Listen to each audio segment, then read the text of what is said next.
Hi,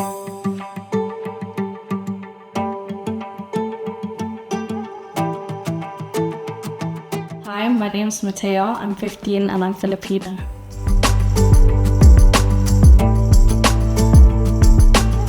In the Philippines, there are 7,641 separate islands. One thing that my parents really embedded into my my brainwaves at a young age was how to properly respect your elders when you're greeting them. And it's when you take your right hand to their right hand and you bring their right hand to your forehead, as a sign of respect.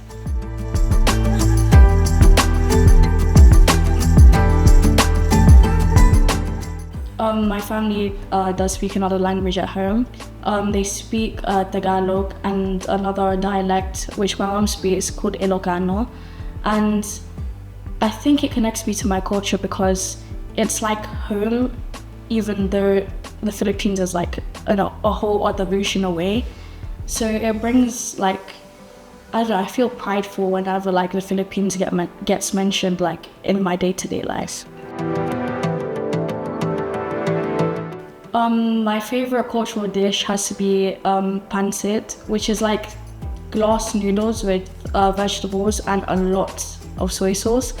And I think for me that food is really a cool memory because growing up, especially during big celebrations like Christmas, Easter, birthdays, you'd eat it, and there's a Filipino superstition around it where if you eat it on your birthday, you get a long life.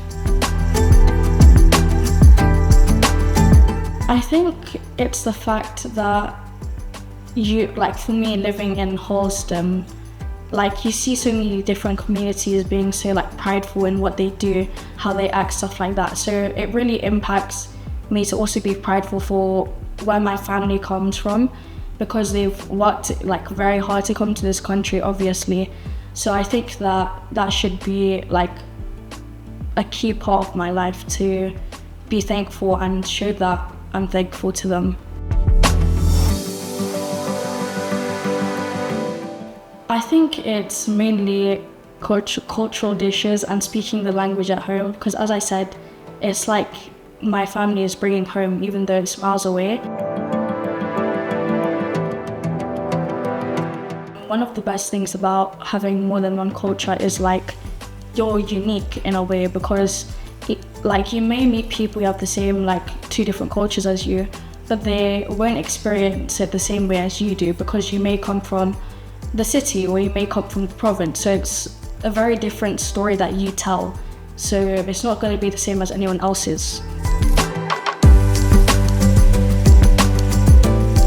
One thing that I've enjoyed during these sessions is how welcoming they are because you're free to talk about where you come from, where your family comes from, and it's a safe space. You're not being silenced, you're not being judged by anyone. And I think it's a good way to really appreciate where your family comes from and to appreciate the different cultures as well, not only yours. And it's also a good way to learn from others around you.